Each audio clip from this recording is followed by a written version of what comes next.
आप सभी को नमस्कार। YouTube channel UP success point में आप सभी का स्वागत है। जैसा कि ये बिल्कुल क्लियर है कि एएनएम पद की मुख्य परीक्षा 8 मई को लखनऊ में होनी है और ये परीक्षा अपने तय समय पर होगी, इसमें बिल्कुल भी संदेह नहीं है। कुछ जगहों पर ये भ्रामक खबरें जरूर प्रसारित की जा रही हैं कि मुख्य परीक्षा के लिए चूँकि कैंडिडेट कम है इसलिए सीटों की संख्या घटाई जा सकती है। तो मैं स्वास्थ्य विभाग के एक जिम्मेदार अधिकारी की हैसियत से बात कर रहा हूँ कि आप एकदम इस प्रकार की भ्रामक खबरों पर ध्यान न दीजिए। न तो कोर्ट केस से कुछ होने वाला है और न ही सीटों की संख्या आपकी घटाई जा सकती है। तो ये बिल्कुल क्लियर है कि सीटें उतनी ही रहने वाली हैं। 9,212 पदों पर ही आपका फाइनल रिजल्ट आएगा और ये भी निश्चित है कि पेपर आपका बिल्कुल सामान्य प्रकृति का आसान ही आएगा, क्योंकि ये डॉक्टर, स्टाफ नर्स या सीएचओ आदि का एग्ज़ाम नहीं है, ये एएनएम पद के लिए पेपर हो रहा है। तो ये पेपर 8 मई को होगा और 100 दिनों के अंदर इसका रिजल्ट भी आ जाएगा। तो इतनी बेहतरीन अपॉर्चुनिटी फिर कभी किसी एग्ज़ाम में नहीं दिखने वाली, ये गांठ मान लीजिएगा। तो अब पेपर के लिए आपके पास ज़्यादा वक्त नहीं है और ये समय केवल और केवल प्रैक्टिस सेट हल करके अपने कॉन्फिडेंस लेवल को मजबूत बनाने का है। तो इसी दिशा में प्रयास करते हुए मैंने भी 30 प्रश्नों की एक सीरीज बनाया है अपने व्यक्तिगत प्रयास से, जो उम्मीद करता हूं कि आपकी परीक्षा की दृष्टि से काफ़ी उपयोगी होगा। तो चलिए उसे भी हम लोग देख लेते हैं।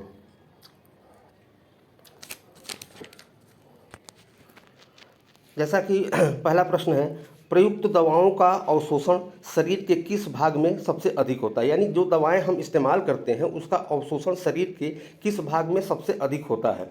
तो इसका सटीक उत्तर होगा छोटी आंत। अब आते हैं प्रश्न संख्या 2 पे। आयरन की कमी, चूँकि हम देखिए थोड़ा विश्लेषण पे अब हम नहीं जा रहे हैं, क्योंकि अब ये समय विश्लेषण का नहीं, ज़्यादा से ज़्यादा प्रैक्टिस सेट हल करके अपने कॉन्फिडेंस लेवल को मजबूत बनाने का है। तो अब हम ज़्यादा से ज़्यादा जो है प्रश्नों के माध्यम से अभ्यास करने का प्रयास करें। दूसरे प्रश्न पे, आयरन की कमी से उत्पन्न एनीमिक रोग से पीड़ित बच्चे में क्या लक्षण दिखाई देते हैं? भार में कमी, मांसपेशियों में खिंचाव या ह्रास, सी सक्रियता में कमी, डी बी एवं सी दोनों। तो इसका सही उत्तर होगा बी और सी दोनों। यानी कि ऐसे बच्चों में जो है मांसपेशियों में ह्रास भी होता है और उनके अंदर सक्रियता की कमी देखी जाती है। अब आते हैं प्रश्न संख्या 3 पे। मानव रक्त प्लेटलेट्स कौन सा पदार्थ छोड़ते हैं जो रक्त के थक्के बनाने में सहयोग करता है? मानव रक्त प्लेटलेट्स कौन सा पदार्थ छोड़ते हैं जो रक्त के थक्के बनाने में सहयोग करता है? इसका सही उत्तर होगा ऑप्शन ए, प्रोथ्राम्बिन। प्रोथ्राम्बिन जो है वो क्लॉटिंग बनाने में सहयोग करता है। अब चलते हैं प्रश्न संख्या 4 पे। मानव अंग में थायरॉक्सिन हार्मोन कहाँ निर्मित होता है? इसका ऑप्शन ए थाइमस ग्रंथि में, ऑप्शन बी थायराइड ग्रंथि में, ऑप्शन सी पिट्यूटरी ग्रंथि में, चौथा एड्रिनल ग्रंथि में। तो इसका सही उत्तर होगा थायराइड ग्रंथि में। थायराइड ग्रंथि में जो है थायरॉक्सिन हार्मोन का निर्माण होता है। अब आते हैं प्रश्न संख्या 5 पे। चबाते समय मनुष्य को रोटी मीठा क्यों लगता है? ऑप्शन ए प्रोटीन शक्कर में बदल जाता है, ऑप्शन बी वसा शक्कर में बदल जाता है, ऑप्शन सी कार्बोहाइड्रेट शक्कर में परिवर्तित होता है, ऑप्शन डी उसमें से कोई नहीं। तो प्रश्न संख्या 5 का सही उत्तर होगा ऑप्शन सी। ऑप्शन सी इसका जो है सटीक उत्तर है। कार्बोहाइड्रेट शक्कर में परिवर्तित होता है जिसके कारण रोटी मीठी लगती है। अब आते हैं हम अगले प्रश्न पे। भारत में मातृ मृत्यु का मुख्य कारण क्या है? भारत में मैटरनल डेथ का मुख्य कारण क्या है? ऑप्शन ए रक्तस्राव, ऑप्शन बी रक्त अल्पता, ऑप्शन सी बाधित जन्म प्रक्रिया, ऑप्शन डी संक्रमण। तो इसका सही उत्तर होगा रक्तस्राव। प्रायः यह देखने में आता है कि रक्तस्राव जो है ज़्यादा हो जाने के कारण महिलाओं की मृत्यु हो जाती है जहां डिलीवरी कराई जाती है। अब आते हैं हम नेक्स्ट क्वेश्चन पे। एक्लैम्प्सिया एक्सलैम्प्सिया के उपचार के लिए कौन सा ड्रग प्रयोग किया जाता है? Option A leptazol, option B एपाक्सिलिन, option C diazepam, option D magnesium sulphate. तो इसका सही उत्तर होगा मैग्नीशियम सल्फेट। इसका सही उत्तर मैग्नीशियम सल्फेट होगा। अब आते हैं नेक्स्ट क्वेश्चन पे। कोविड-19 संक्रमण के प्रसार को रोकने के लिए स्वास्थ्यकर उपयुक्त रणनीति होती है? ऑप्शन ए 2 बार ब्रश करना, ऑप्शन बी भरपेट भोजन करना, ऑप्शन सी अच्छी नींद लेना, ऑप्शन डी 2 गज की दूरी। जैसा कि आप जानते हैं, इसका सही उत्तर होगा ऑप्शन डी 2 गज की दूरी और मास्क है ज़रूरी। ये जो है इसका नारा है। कोविड-19 संक्रमण में जो है हमेशा दूरी बनाए रखने की बात की जाती है, हाथ धोने की बात की जाती है और मास्क का उपयोग करने की बात की जाती है। अब आते हैं नेक्स्ट क्वेश्चन पे। अभी हाल ही में एक मंत्रालय ने कुपोषण कंट्रोल करने के लिए आयुष मंत्रालय से समझौता किया है। ये कौन सा मंत्रालय हो सकता है? तो इसका सही उत्तर है महिला एवं बाल विकास विभाग ने आयुष मंत्रालय के साथ अभी हाल ही में एक समझौता किया है और समझौता ये हुआ है कि दोनों लोग मिल करके कुपोषण की समस्या को दूर करने में एक दूसरे की मदद करेंगे। अब आते हैं हम क्वेश्चन नंबर 10 पे। गर्भावस्था के दौरान एएनएम को कितनी एएनसी विजिट करने का प्रावधान है? Option A 2, option B 4, option C 7, option D 9। इसका सही उत्तर है 4 बार। यानी एएनएम जो है एक गर्भवती महिला की 4 बार विजिट करती है। उस विजिट में उसके यूरिन को, उसके ब्लड प्रेशर को, उसके शुगर लेवल को जांचने का काम करती है। अब आते हैं क्वेश्चन नंबर 11 पे। पानी को उबालने से सभी कीटाणु मर जाते हैं सिर्फ एक को छोड़कर। ऑप्शन ए स्पोर्स यानी बीजाणु, option B bacteria, option C protozoa, option D fungi. यानी पानी को जब उबाला जाता है तो सभी कीटाणु मर जाते हैं, केवल स्पोर्स यानी कि बीजाणु जो है जिंदा रहते हैं। तो इसका सही उत्तर होगा ऑप्शन ए स्पोर्स। अब आते हैं हम नेक्स्ट क्वेश्चन नंबर 12 पे। स्टीवेन जॉनसन सिंड्रोम की जटिलताओं में शामिल है। स्टीवेन जॉनसन सिंड्रोम की जटिलताओं में शामिल है।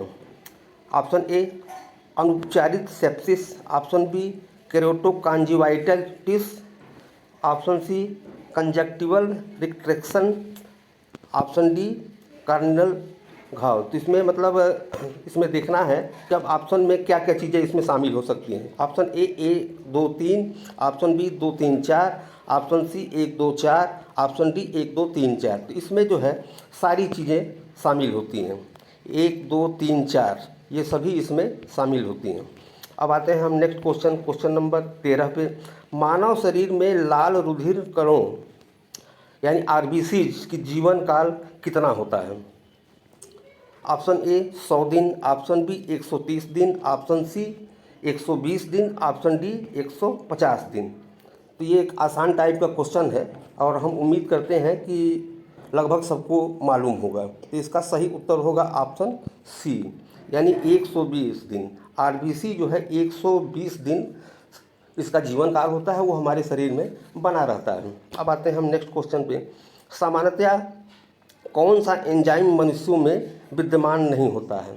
सामान्यतया कौन सा एंजाइम मनुष्य के शरीर में विद्यमान नहीं होता है? Option A amylopsin, option B trypsin, option C rennin, option D pepsin.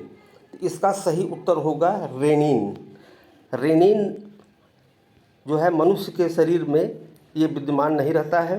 अब आते हैं हम नेक्स्ट क्वेश्चन पे। पाचन क्रिया के दौरान प्रोटीन निम्न में से किस पदार्थ में परिवर्तित हो जाता है? यानी पाचन क्रिया जब होती है तो प्रोटीन किस चीज़ में डाइवर्ट हो जाता है? Option A maltose, option B वसा, option C glucose, option D amino अम्ल। ये भी एक आसान टाइप का प्रश्न है। इसका सही उत्तर होगा एमिनो अम्ल। एमिनो अम्ल में जो है प्रोटीन डाइवर्ट हो जाता है। अब आते हैं हम नेक्स्ट क्वेश्चन में।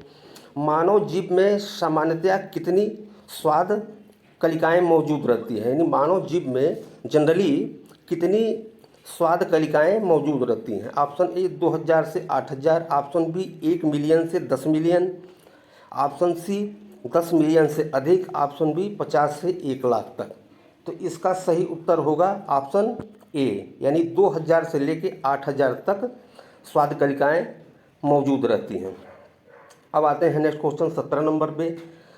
निम्न में से कौन सी मानव शरीर में सबसे लंबी और भारी हड्डी है? Option A tibia, option B femur, option C ulna, option D fibula. तो इसका सही उत्तर क्या हो सकता है?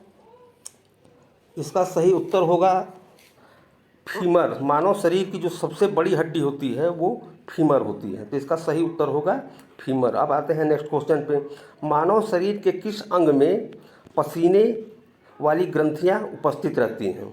ऑप्शन ए त्वचा में, ऑप्शन बी यकृत में, ऑप्शन सी अग्न्याशय में, ऑप्शन डी गुर्दा में। इसका सही उत्तर होगा ऑप्शन ए त्वचा में। त्वचा में जो है मानव शरीर की पसीने वाली ग्रंथियां उपस्थित रहती हैं, तो इसका सही उत्तर होगा त्वचा में। अब आते हैं हम नेक्स्ट क्वेश्चन पे। क्वेश्चन नंबर 19 है, मानव मस्तिष्क का कौन सा भाग बुद्धि, स्मृति और भावनाओं का केंद्र होता है? मानव मस्तिष्क का कौन सा भाग बुद्धि, स्मृति और भावनाओं का केंद्र होता है? Option A midbrain, option B corpus callosum, option C hypothalamus, option D cerebrum. इसका सही उत्तर होगा सेरिब्रम। इसका सही उत्तर होगा सेरिब्रम। तो अब आते हैं हम नेक्स्ट क्वेश्चन में। डायबिटिक इंसिपिड्स रोग का कारक होता है। डायबिटिक इंसिपिड्स रोग का कारक होता है। ऑप्शन ए थायरॉक्सिन की कमी, ऑप्शन बी इंसुलिन की कमी, ऑप्शन सी ग्लूकेगोन की कमी, ऑप्शन डी इसमें से कोई नहीं। तो डायबिटिक लगा हुआ है तो ये सीधी सी बात है, डायबिटिक का संबंध जो है इंसुलिन से ही होता है। इसका सही उत्तर होगा इंसुलिन की कमी से। अब आते हैं नेक्स्ट क्वेश्चन में। क्वेश्चन नंबर 21 है, ए बी रक्त वाला एक व्यक्ति, ऑप्शन ए बी एवं ओ वर्ग वालों को रक्तदान कर सकता है। ऑप्शन बी सार्वभौमिक रक्त कहा जाता है, रक्तदाता कहा जाता है। ऑप्शन सी किसी भी वर्ग से रक्त ले सकता है। ऑप्शन डी न तो एक सार्वभौमिक प्राप्त करता है और न ही एक सार्वभौमिक दाता है। तो इसका सही उत्तर होगा क्वेश्चन नंबर 21 का ऑप्शन सी। ऑप्शन सी यानी कि किसी भी वर्ग से रक्त ये ले सकता है, यानी ए बी समूह का व्यक्ति जो है किसी भी वर्ग से रक्त ले सकता है। अब आते हैं क्वेश्चन नंबर नेक्स्ट 22वें नंबर पे। रक्त में हार्मोन्स किस तरह उपस्थित रहते हैं? रक्त में हार्मोन्स किस तरह उपस्थित रहते हैं? ए पॉलीमर के रूप में, ऑप्शन बी मोनोमर के रूप में, ऑप्शन सी डीनर के रूप में, ऑप्शन डी उपर्युक्त सभी। तो इसका सही उत्तर होगा उपर्युक्त सभी। ये सभी रूपों में मानव शरीर में उपस्थित रहता है। अब आते हैं नेक्स्ट क्वेश्चन पे। फॉलिकुलर और ल्यूटियल चरण मासिक धर्मचक्र के किस चरण के विभाजन है ये? यानी कि फॉलिकुलर और ल्यूटियल चरण में धर्मचक्र के किस चरण के विभाजन है? ऑप्शन ए यूटेरिन चरण, ऑप्शन बी प्रोलिफेरेटिव चरण, ऑप्शन सी ओवेरियन चरण, ऑप्शन डी स्रावी चरण। तो इसका सटीक उत्तर होगा ऑप्शन सी ओवेरियन चरण। ऑप्शन सी इसका सटीक उत्तर होगा। अब आते हैं नेक्स्ट क्वेश्चन पे। एक गर्भ निरोधक जो शुक्राणु की क्षमता, उसकी गतिशीलता एवं अस्तित्व को प्रभावित करता है उसे कहा जाता है। ऑप्शन ए प्रोजेस्टेरॉन गोली, option B Mala D, option C vaginal ring, option D copper T. इसका सटीक उत्तर होगा कॉपर टी। ये एक ऐसा गर्भ निरोधक है जो शुक्राणु की क्षमता, अस्तित्व आदि को जो है प्रभावित करता है। अब आते हैं हम नेक्स्ट क्वेश्चन पे। Question number 25। दुग्धजनक हार्मोन का स्राव होता है प्लेसेंटा में, स्तन ग्रंथि में, अंडाशय में, पीयूष ग्रंथि में। Option D. इसका सही उत्तर होगा ऑप्शन बी। इसका सही उत्तर होगा ऑप्शन बी, यानी कि स्तन ग्रंथि में। अब आते हैं नेक्स्ट क्वेश्चन पे। क्वेश्चन नंबर 26, 12 वर्ष से अधिक आयु वाले बच्चे की वृद्धि के लिए कौन सा तत्व सर्वाधिक महत्वपूर्ण होता है? ये भी एक सामान्य प्रकार का क्वेश्चन है। 12 वर्ष से अधिक आयु वाले बच्चे के विकास के लिए कौन सा तत्व जो है सर्वाधिक आवश्यक होता है? तो इसका सटीक उत्तर होगा प्रोटीन। सबसे ज़्यादा उसको प्रोटीन की ज़रूरत होती है। अब आते हैं नेक्स्ट क्वेश्चन, निमोनिया किस सूक्ष्म जीव के कारण होता है? निमोनिया,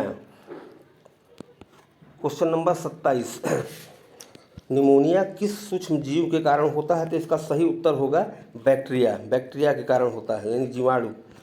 अब आते हैं हम नेक्स्ट क्वेश्चन पे, तपेदिक रोग यानी कि इसको टीबी रोग भी कहा जाता है का कारक होता है? तपेदिक रोग का कारक होता है क्वेश्चन नंबर 28 का सही उत्तर होगा ऑप्शन बी इसका सटीक उत्तर होगा, जीवाणु के कारण ये होता है। अब आते हैं नेक्स्ट क्वेश्चन 29 नंबर पे, दूसरों के लिए बच्चा पैदा करने के लिए किराए पर गर्भाशय देने वाली ऐसी महिला क्या कहलाती है? ऑप्शन ए सौतेली माँ, option B foster mother, option C surrogate mother, option D जैविक मदर। इसका सही उत्तर होगा, ये शब्द जो है हमेशा चर्चा में रहा है, इसका सही उत्तर होगा सरोगेट मदर, यानी किराए पर जो है कोख देने वाली महिला को जो है सरोगेट मदर कहा जाता है। अब आते हैं नेक्स्ट क्वेश्चन पे, मानव शरीर की सबसे बड़ी मिश्रित ग्रंथि होती है? ऑप्शन ए प्लीहा, ऑप्शन बी अग्नाशय, ऑप्शन सी यकृत, ऑप्शन डी थाइमस। इसका सटीक उत्तर होगा ऑप्शन बी, यानी अग्नाशय जो है मानव शरीर की सबसे बड़ी मिक्स ग्रंथि होती है। तो ये है 30 प्रश्नों की श्रृंखला। उम्मीद है कि आपको पसंद आया होगा, और ये मान के चलिएगा कि प्रश्न का जो नेचर होगा वो इसी टाइप का होगा, यानी कि बहुत कठिन पेपर नहीं होगा, आसान ही प्रकृति उसकी रहेगी, उसका नेचर आसान ही रहेगा। तो ये मेरे द्वारा निर्मित कुछ प्रश्न थे जो आप लोगों को अच्छे लगेंगे निश्चित रूप से, ये बहुत परीक्षा की दृष्टि से उपयोगी होने वाला है। तो ये प्रयास अगर आप लोगों को अच्छा लगा हो तो प्लीज़ वीडियो को लाइक, शेयर और सब्सक्राइब जरूर कर दीजिएगा, ताकि उत्साहवर्धन भी होता रहे। तो आज की अपडेट्स में बस इतना ही। फिर 30 प्रश्नों की अगली सीरीज लेके हम बहुत जल्दी आप लोगों के समक्ष उपस्थित होंगे। तब तक के लिए धन्यवाद। आप सभी को नमस्कार।